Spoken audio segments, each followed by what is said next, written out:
Nous accueillons Antonio Rogers qui vient tout juste de sortir d'une conférence qui traitait de la prospection. Alors qu'en est-il sorti de cette conférence sur la prospection? Comment on va un peu trouver nos clients? Tout d'abord, il faut être clair sur son produit. Il faut savoir ce que l'on vend, il faut savoir quelle est la valeur ajoutée de notre produit.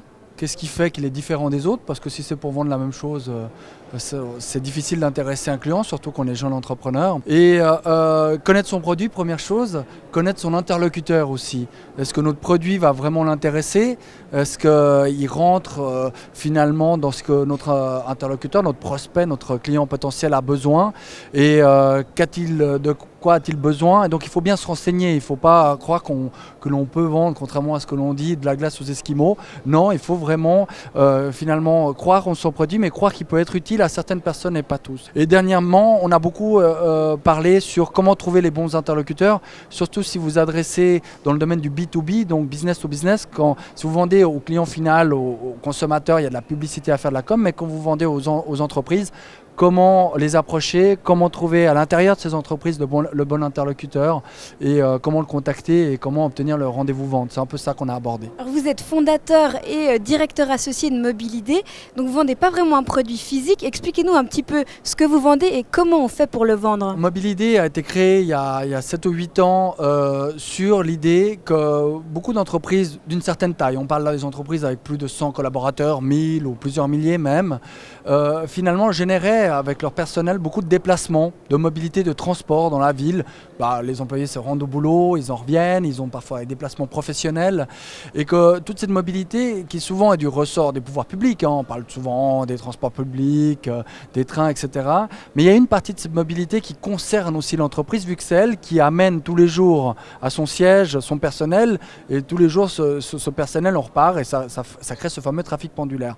Comment une entreprise peut minimiser les problèmes de bouchons pour que les employés n'arrivent pas toujours en retard, ils n'arrivent pas à stresser, qu'ils n'aient pas à déplacer leur voiture au milieu de la matinée, au milieu de l'après-midi parce qu'ils se sont garés dans une zone bleue et puis le macaron ne tient plus. Il y a tout ce genre de petits problèmes qui fait que la mobilité touche aussi les entreprises et donc on a fait tout un travail avec Mobilidé de conscientiser les dirigeants de ces entreprises pour dire vous avez aussi quelque chose à faire en matière de mobilité de vos collaborateurs. Comment on vend un produit qui n'est pas physique? C'est vrai que on vend du conseil, donc Mobilidé, on vend un processus, il faut lui donner un nom déjà, il faut essayer de le clarifier ou lui donner un cadre le plus précis possible.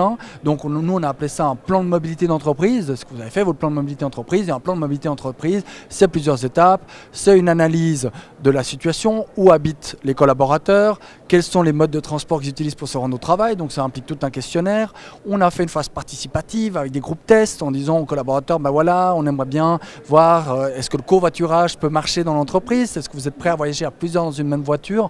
Donc on fait des analyses aussi de géolocalisation, c'est-à-dire sur une cartographie, on essaie de placer les gens, puis on se dit, ah là, il y en a plein qui habitent le même quartier, qui viennent à la même heure à l'entreprise, donc il y a un bon potentiel pour covoiturage. Et on va organiser un apéro covoiturage pour que les gens se connaissent et brisent un peu la glace et puissent s'inviter parmi dans leur voiture. Donc on a finalement une phase d'analyse participative et après une phase de communication. On va mettre en place des mesures incitatives. Ceux qui renoncent à leur place de parc, ils ont un bonus financier à la fin du mois parce que ma foi, l'entreprise n'a plus à payer une place de parc pour ses collaborateurs, donc elle peut leur payer une partie de leur abonnement de bus, un abonnement pour finalement réparer leur vélo ou valoriser des autres modes de transport. La création de Mobilidé, de cette société, est-ce qu'elle vient d'une frustration de votre part de ne pas pouvoir parquer sa voiture au travail ou est-ce qu'elle est née autrement? Non, elle est née autrement, j'ai jamais eu de voiture. Je pense qu'aujourd'hui dans nos villes modernes, la voiture est quelque chose d'un mode de transport qui devrait être peu utilisé. Elle est toujours très utile, mais dans la plupart des cas, elle devrait être moins utilisée. Non, je crois qu'elle est née du constat que justement beaucoup de villes en Suisse viennent des années 60, 70 où la classe moyenne a eu accès à la voiture, donc tout le monde s'est mis à la voiture, on a le pouvoir d'achat. Et puis aujourd'hui, dans les années 2000, on se rend compte qu'il y a de plus en plus de bouchons, qu'il n'y a pas de place pour tout le monde et que ma foi, on ne peut pas tous continuer à prendre sa voiture pour aller au boulot le matin à la même heure sur les mêmes routes et à être seul dans sa voiture.